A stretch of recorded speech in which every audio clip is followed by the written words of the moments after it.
Boa noite, amada e linda Igreja do Senhor. Boa noite, boa noite. Boa noite aos que nos visitam, é uma honra tê-los aqui conosco. Boa noite também aos internautas que conosco interagem. É uma alegria tê-los também nessa audiência, nessa assistência dominical, tanto quanto nos cultos da semana. É sempre honroso sabermos que somos, como igreja, acompanhados por um grupo maravilhoso de pessoas que amam a palavra, que se alimentam dessa palavra. É com alegria que nós estamos juntos em mais um domingo. Muito bem. Para os que atentaram bem na temática desta noite, a graça do Altíssimo e a perfídia israelita, ou a graça do Altíssimo e a ingratidão israelita, mas vão lembrar-se, os amados, de que há uns 3 domingos atrás nós pregamos: a perfídia de Israel será perdoada. A perfídia de Israel será perdoada. E hoje, com certeza, é mais um momento desse culto maravilhoso que, pela internet, grupos nos pediram que dessemos alguma continuidade. Eu sinalizei de que, quando fosse necessário e possível, daríamos essa continuidade. Hoje, portanto, essa continuidade, sempre vamos aprender mais. A graça do Altíssimo e a perfídia israelita. Muito bem, amados do Senhor, nessa noite, já feitos os cumprimentos, quero ler com a igreja, com a amada igreja do Senhor, Salmos de número 106. Salmos de número 106, 106. Do 39 em diante. Aí vamos atentando nessa leitura. Assim se contaminaram com as suas obras e se prostituíram dos seus feitos. Acendeu-se por isso a ira do Senhor contra o seu povo, e ele abominou a sua própria herança e os entregou ao poder das nações. Sobre eles dominaram os que os odiavam. Também os oprimiram os seus inimigos, sob cujo poder foram subjugados. Muitas vezes os libertou, mas eles o provocaram com seus conselhos, e por sua iniquidade foram abatidos. Olhou-os, contudo, quando estavam angustiados, e lhes ouviu o clamor. Lembrou-se a favor deles de sua aliança, e se compadeceu segundo a multidão de suas misericórdias. Fez também que lograssem compaixão de todos os que os levaram cativos. Salva-nos, Senhor nosso Deus, e congrega-nos de entre as nações, para que demos graças ao teu santo nome e nos gloriemos no teu louvor. Bendito seja o Senhor, Deus de Israel, de eternidade a eternidade. E todo o povo diga amém. Aleluia. Senhor Deus, muito obrigado, Pai Santo, por esses momentos que já tivemos aqui de louvores, do momento maravilhoso em que a tua igreja se reuniu, se congregou, onde oramos 5 minutos, onde houve essa linda e maravilhosa ministração, esses lindos e maravilhosos louvores. E agora, Pai, dá-nos essa também mercê, dá-nos esse favor, para que tenhamos, Pai, a mesma disponibilidade do teu Espírito Santo a nos ungir, a nos capacitar para que possamos dar continuidade a esse culto maravilhoso, e nada comprometendo a sua glória, o seu amor para com todos nós. E é assim que oramos e te exaltamos, em nome de Jesus. Amém. Muito bem, queridos, eu não vou repetir, mas vou ler de novo essa passagem do 39. Assim se contaminaram com as suas obras e se prostituíram nos seus feitos. 40. Acendeu-se por isso a ira do Senhor contra o seu povo, e ele abominou a sua própria herança. E os entregou ao poder das nações. Sobre eles dominaram os que os odiavam. Então aqui é uma narrativa do salmista, onde ele relata essa constante ingratidão, oscilação e até perfídia, traição de Israel para com seu Criador. Então há nesses versículos lidos do 39 ao 48 do Salmo 106, uma demonstração do favor, da graça do Altíssimo e da constante perfídia do povo dele, Israel. Nesse momento nós podemos trazer à baila, trazer aqui, para que possamos perfilar e trazer aquilo que Deus quer falar conosco nessa noite, para o momento em que Deus mostrou que os israelitas seriam descendentes de Isaac e os árabes de Ismael, seu irmão, com a escrava Agar. E depois o Senhor relata que os inimigos seriam irmãos e fronteiriços, estariam frontalmente se colocando um contra o outro. E a partir desse momento nós sabemos que Sarai, que depois tornou-se Sara, pediu, depois que implorou ao marido que coabitasse com Agar, pediu a ela que se retirasse da casa. Deus a havia abençoado, Isaac havia nascido, e havia um certo confronto entre os irmãos. E Sara pediu que o marido dispensasse, expulsasse, colocasse fora a Agar. Saiu Ismael, e nós conhecemos a história, e ela, Agar, vendo o sofrimento da peregrinação, da saída dela e do filho pelo deserto, através do deserto, parou um momento e começou a fechar os olhos e a orar, dizendo: Senhor, eu não quero vê-lo morrer. Sem água, sem nada, havia escasseado tudo, e Deus a abençoou ali, e profetizou sobre ela que por onde os pés de seu filho Ismael pisassem, ele abençoaria aquelas terras. E não deu outra, nós sabemos, só para que tracemos um paralelo para que nós entendamos para onde a palavra vai afunilar no final. Então, nesse momento, nós percebemos de que por onde os pés do povo árabe, irmão do povo judeu, por parte de pai, pervagou e passou, esses lugares foram abençoados e todos eles são ricos em petróleo. Todos eles, árabes, por onde quer que andem, são sempre abençoados e sempre provenientes e têm sucesso na área comercial. Porque é uma bênção de Deus. Mas Deus falou categoricamente que eles não teriam paz, que eles viveriam em confronto, como é e tem sido até os dias de hoje. Mas há uma promessa e há uma autoridade que vai promulgar e vai promover a paz entre árabes e judeus. E está chegando, está aí a olhos vistos. Há insights, há ensaios sobre isso, para que entendamos o que o Senhor nos falará nessa noite.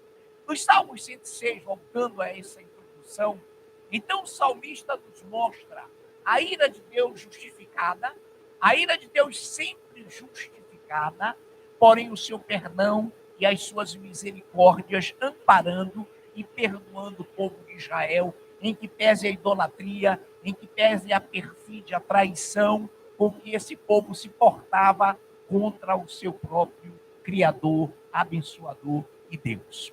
Muito bem. Dando continuidade a alguns itens, alguns trechos que vocês vão lembrar, foram tratados na temática: a perfídia de Israel será perdoada, mas nem todos, somente 2. Eu quero, então, inaugurar com um que já nos foi mencionado. Em Ezequiel 39, falando de Israel.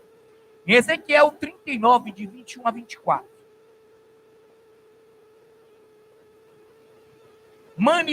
Ezequiel 39, de 21 a 24. Manifestarei a minha glória entre as nações e todas elas verão meu juízo. Que eu tiver executado e a minha mão que sobre elas tiver descarregado. Desse dia em diante, os da casa de Israel saberão que eu sou o Senhor, seu Deus. Saberão as nações que os da casa de Israel, por causa da sua iniquidade, foram levados para o exílio, porque agiram perfidamente contra mim.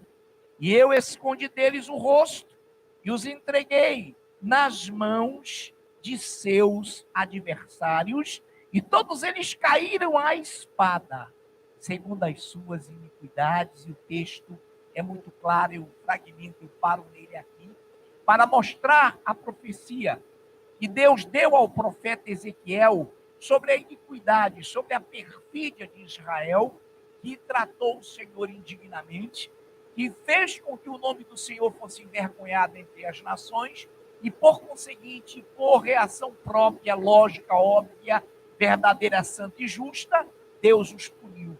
Deus os fez pagar fortemente por isso.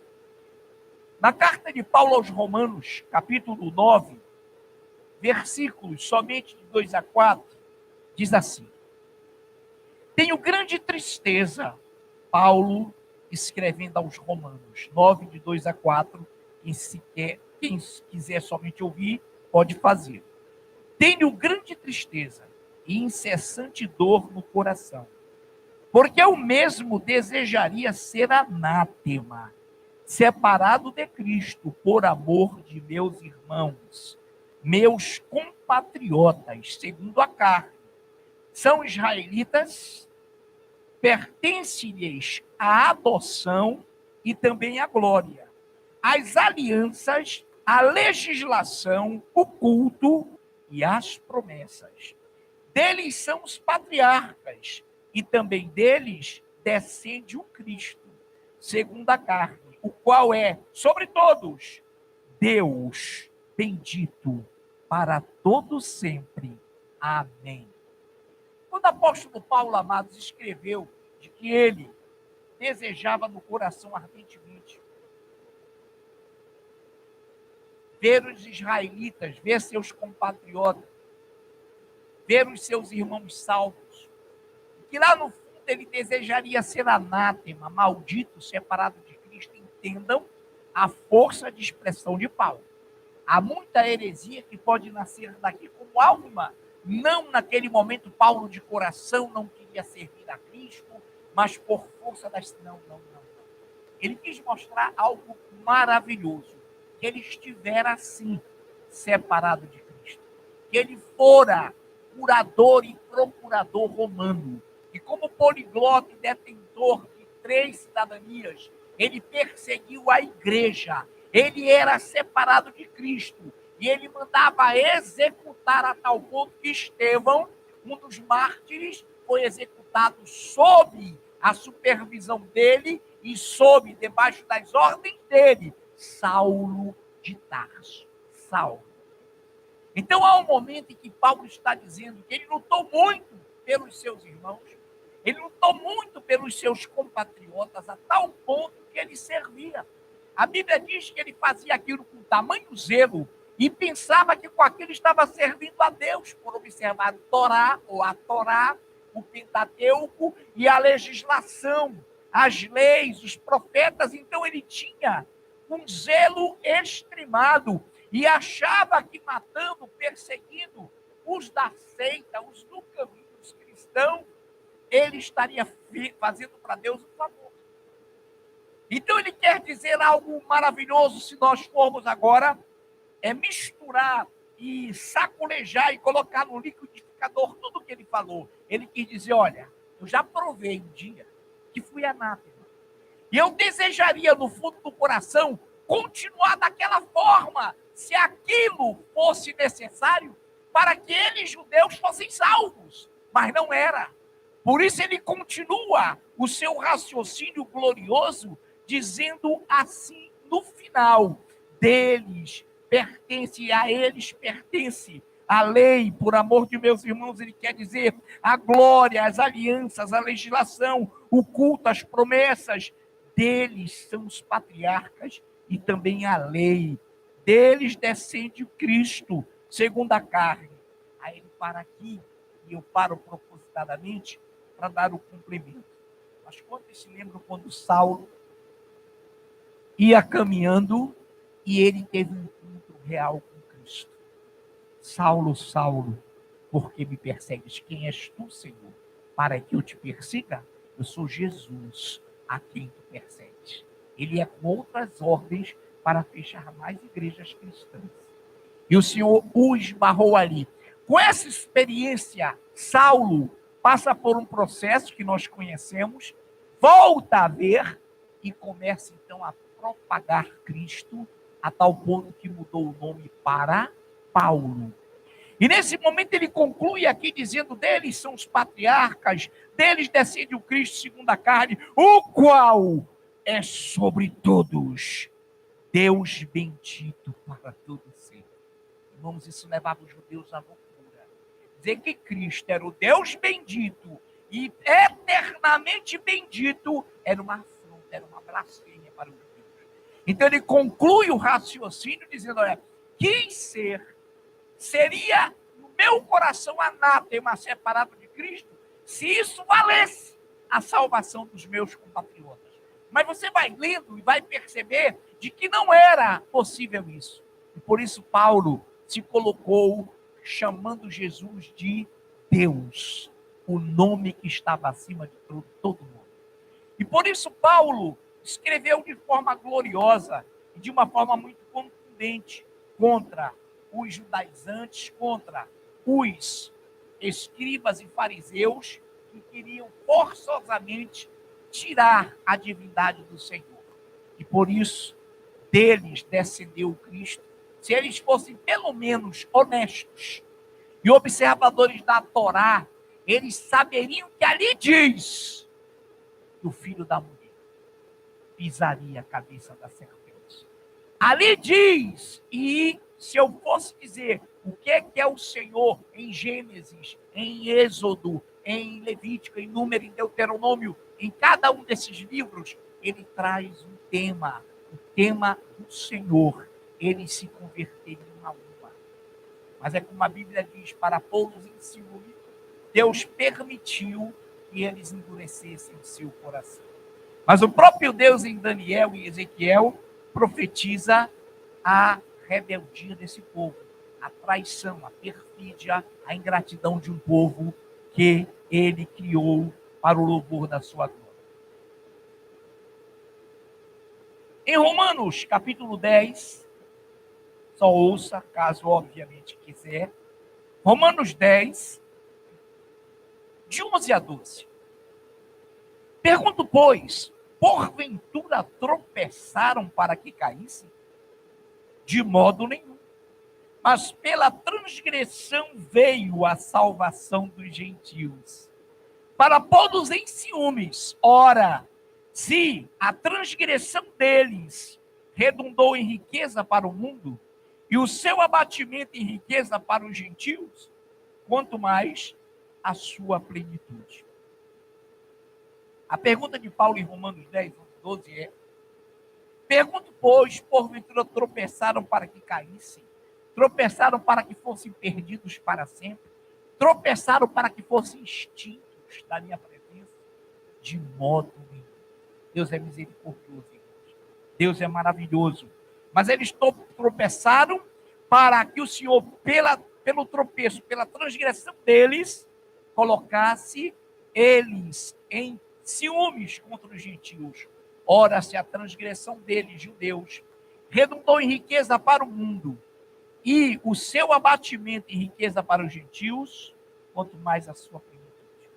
O Senhor aqui aponta para a plenitude de Israel, quando ele for salvo, quando ele for restituído, e já foi a sua terra, e quando ele for tirado como remanescente, salvo pelo Senhor. Sem comparação, se a transgressão deles redundou em riqueza para o mundo onde eles chegavam, irmão, traziam conhecimento, traziam progresso, apesar de serem perseguidos, apesar de blasfemarem contra o seu Criador, Deus os abençoava. Romanos 11, perdão, eu li Romanos 10, foi, filho? Eu citei 10, mas li o 11. Obrigado, André Lima, obrigado, meu querido. Romanos 11, de 11 a 12. Vou ler de novo, porque alguém pode ter acompanhado lá, o internauta, tem um cara lá no estufado, coçando o nariz, e ele pode estar chateado, e agora o André Lima colocou muito bem. Romanos 11, de 11 a 12. Pergunto, pois, é isso, né? Pergunto, pois, porventura tropeçaram para que caíssem? De modo nenhum. Mas pela transgressão veio a salvação dos gentios, para pô-los em ciúmes. Ora, se a transgressão deles redundou em riqueza para o mundo, e o seu abatimento em riqueza para os gentios, quanto mais a sua plenitude. Glórias a Deus. Que bênção, que alegria esse nosso amado André Lima nos dá esse toquezinho, o rapaz lá já se ajeitou na sua poltrona, já está tranquilo, amém? Um impacto para meu Deus, o que o pastor está lendo aí? Queridos, por isso que o Senhor é misericordioso. Ele permitiu esse confronto, ele permitiu esse enciumamento entre judeus e gentios, para que a sua graça fosse estendida. Vem aí, meu assessor. Romanos 11, vê se está correto. Romanos 11, de 25 a 26. Vamos ver se eu não anotei diferente. Eu creio que não. Porque não quero, irmãos, perfeito? Amém. Porque não quero, irmãos, que ignoreis este mistério, para que não sejais presumidos em vós mesmos, que veio o endurecimento em parte a Israel, até que haja entrado a plenitude dos gentios. Segura aí, o que é isso? Plenitude dos gentios é o momento em que os gentios deixarão de reinar e a igreja será arrebatada. Terá início a grande tribulação e ele vai se voltar para Israel. Agora sim, vou repetir. Porque não quero, irmãos, que ignoreis este mistério, para que não sejais presumidos em vós mesmos, que vem endurecimento em parte a Israel, até que haja entrada a plenitude dos gentios. E assim todo Israel será salvo, como está escrito: virá de Sião o libertador, e ele apartará de Jacó as suas impiedades. Muito bem. Então, com o arrebatamento, o Senhor vai depois retornar com o povo arrebatado, virá com poder e grande glória, veremos isso daqui a pouquinho, para fecharmos, e fará reinar na terra a sua glória. Amados do Senhor, preste muita atenção.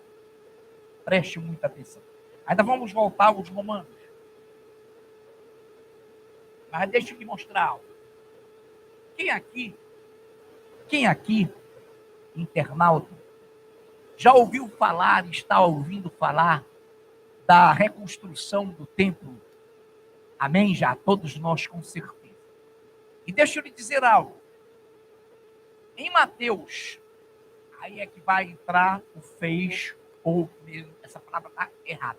Vai entrar a palavra conclusiva para que entendamos o que Deus quer falar conosco hoje. Em Mateus 24, 15, diz assim: quando, pois, virdes o abominável da desolação de quem falou o profeta Daniel, no lugar santo, quem lê, entenda. Quando, pois, virdes, disse Jesus, o abominável da desolação de quem falou o profeta Daniel, no lugar santo. O lugar santo. O lugar santo para os judeus é Jerusalém. O lugar santo para o povo eclesiástico é Jerusalém. Então, olha lá. Quando, pois, virdes o abominável da desolação de que falou o profeta Daniel, no lugar santo, em Jerusalém, quem lê, entenda o quê? O aspecto histórico. Lá, Daniel citou as citações tremendas, e houve um momento em que o maluco, sem cabeça, careca também, etíope Epifânio, colocou um porco no altar e exigiu que os judeus ali adorassem aquele símbolo que para os judeus era repugnante, era macabro. Mas quando Daniel estende a visão para o futuro, ele apontou que viria alguém que profanaria o altar. E em Mateus 24:15, que eu li, quando, pois, virdes o abominável da desolação de que falou o profeta Daniel, lá em Jerusalém, lá no lugar santo, quem lê, entenda. Queridos, ele está pronto. Nós sabemos que não é preciso que ele governe para que nós sejamos arrebatados. É preciso que o conheçamos, que ele seja revelado para que saibamos quem ele é. Agora, atenção, assentar-se no templo e governar é quando de fato ele será revelado. Por que de fato? Porque esse homem será mirabolante, será de uma inteligência ímpar, será de uma verborragia, de uma oratória que vai batizar, vai empolgar, vai fazer com que as pessoas fiquem vidradas. Mas de repente, será de fato revelado. Satanás vai entrar nele e vai fazer coisas loucas, desastrosas. Ele ficará possesso. E ele governará de forma horrível. E os judeus, quando ele começar com esses fatos mirabolantes e maravilhosos e preciosos, a marca vai ser algo extraordinário, a extinção do dinheiro está aí, quem lê, entenda, está acontecendo, será algo mirabolante. Olha a notícia. Não haverá mais nem pobre, nem rico, nem escravo, nem grande, nem pequeno, porque todos poderão comprar e vender sem dinheiro. A isso dá-se o nome de comunismo. Uma sociedade comum. Para eles, o capital, o ismo, acúmulo de capital, é o problema da humanidade. A burguesia, a classe que administra esse tremendo vértice que é o capitalismo, seria a doença. Então, para eles, um Deus-Estado se levantaria, acabaria com o dinheiro do capitalismo, capital, e tornaria uma sociedade o quê? Igualitária. Ninguém comprará, nem venderá sem que possua a marca. Mas ele terá que estar assentado no templo. Então ele tem que estar lá no lugar santo, quem lê entenda, e olha o que diz a palavra, apenas ouça. Em 2 de Paulo aos Tessalonicenses 2:4, o qual se opõe e se levanta contra tudo que se chama Deus, ou é objeto de culto, a ponto de assentar-se no santuário de Deus, ostentando-se como se fosse o próprio Deus. E eu mostrei para vocês, que 2 de Paulo aos Tessalonicenses 2, de 1-3, trata-se do arrebatamento, do encontro com a noiva, com o Senhor.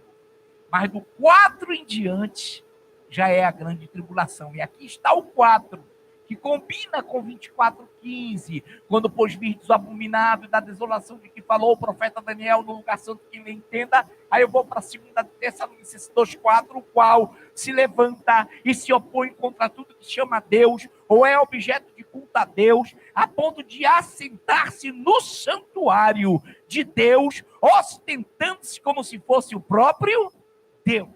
Eu sou o Messias! Os judeus, israelitas. Messias! Messias no Brasil! Messias!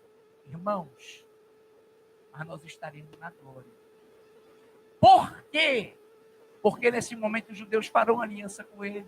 Porque para os judeus ele seria o seu Messias, que eles tanto esperam. Mas que os mais sinceros já perceberam que não tem mais como se cumprir isso. Então reparem bem, reparem algo. Então nesse momento, o Senhor Jesus, que já terá arrebatado sua igreja, vai ver esse camarada dizendo lá em Jerusalém o quê? Eu sou o Messias. Eu sou o Messias. Toda hora honra e glória para mim. Eu já tornei a marca. Eu estou aqui para reinar. Eu sou Deus. E o sumo pontífice. É mesmo. Eu não sei qual é a música lá do Vaticano. É mesmo. Meu irmão, deixa eu lhe dizer algo. Nesse momento é quando ele comete o maior erro da vida dele. Mas, pastor, se ele sabe por que ele vai cometer, porque ele tem que cometer, está escrito. E ele não sabe que está escrito, claro que ele sabe. Mas ele sabe que pouco tempo lhe resta, ele sabe que é derrotado. A Bíblia diz que ele sabe que pouco tempo lhe resta, então ele mandará fazer uma imagem da besta religiosa para que a humanidade a adore. Aí os judeus, Nana, Lina, fazemos tudo, menos adorar a imagem. Negamos o Cristo, mas adorar a imagem de Jesus. Romperão com ele. E aí nós sabemos das duas testemunhas, sabemos daqueles que vão ser arrebatados dentro da grande tribulação, serão levados como mártires, e nós sabemos o seguinte: igreja, não é preciso. O templo está pronto. Não é preciso o anticristo assentar-se lá. Para quê? Para que sejamos arrebatados. Basta que o conheçamos. Como, pastor, isso? Vamos dizer, irmão. Olha agora a união dos estados do mundo que chamam todas as autoridades da terra para obedecer a ele. Será o fulano? A gente tem até palpite, né? Até nomes em tela. Mas, quando isso aconteceu, some um pouco. Aleluia, né, minha pastora? A pastora vive e eu creio, nós todos pensamos nisso, irmão. Aí o dinheiro, quando sair de circulação, a gente já está lá há muito tempo, na glória. Alguém vai chorar pelo dinheiro que está no banco? Não. Porque, irmãos, o amor ao dinheiro é a raiz de todos os males. Não é o dinheiro que é a raiz. Dinheiro é bom. Dinheiro é bom quando é usado devidamente. Até Deus usou dinheiro. Uma vez lá num grupo, e eu sempre compartilho com a pastora, eu estava lá, tive que entrar de sola, mas no bom sentido, como cidadão. Não, lá no Velho Testamento, na casa do tesouro, e lá atrás, lá longe, não tinha dinheiro, tudo era troca de volta lá, meu irmão. Vamos para José. Quando ele fez os sacos dos irmãos, ele colocou na ponta o quê? O dinheiro que os irmãos tinham levado para comprar cereais e mantimentos. Já tinha dinheiro no Oriente, querido, já tinha dinheiro lá. No tempo de José, já tinha dinheiro quando Jesus falou: vocês dão o dízimo do endro, do cominho, da hortelã, e negam a fé, o poder, a misericórdia de Deus. Vocês deviam dizimar, mas não negar a fé, papou. Aí o cidadão, não, isso aí era endro. Eu digo, não, o endro era comercializado pela dracma, que era uma moeda grega, pelo denário, por outros dinheiros, e pelo estáter. Quantos lembram quando Jesus pagou imposto? Individual, havia um imposto, era tanto imposto, por isso que Roma era gordona. Irmão, tinha até imposto individual. Aí chegam com Pedro, cadê o imposto? Tu e teu mestre estavam distantes. Aí Jesus olhou, tinha que pagar. Pedro vai lá e pega um estáter na boca do peixe. E esse estáter deu para pagar o imposto dele e de Pedro. Então, amados, o dinheiro não é um mal. O amor ao dinheiro é a raiz de todos os males. Agora, quando vemos tudo isso e nos damos conta de que estamos em cima do fato, em cima da hora, vendo essas coisas aqui na nossa frente, nós só podemos ficar alegres e jubilarmos, porque a nossa geração é a geração do arrebatamento. Nós não sabemos o dia nem a hora, mas sabemos que falta muito pouco. Para completarmos e vermos essa sabedoria toda, eu quero encerrar da mesma forma que encerrei na vez passada, em Romanos, agora é Romanos capítulo 11 mesmo, Romanos, como Deus é maravilhoso. Romanos capítulo 11, de 33 a 36.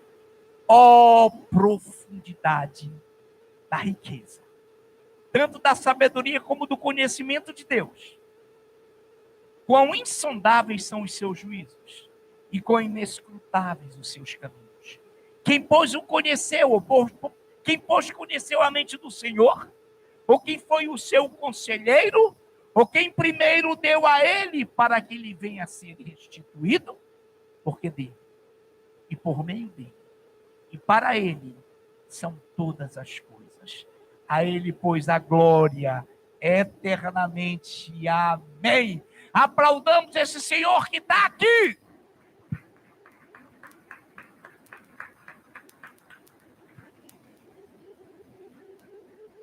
Digno és, Pai, do aplauso do teu povo. Agora que os ministros venham louvar-te, e que nós estejamos prontos a louvar-te também. Em nome de Jesus, obrigado pela alegria da salvação e pela certeza de que tu estás chegando.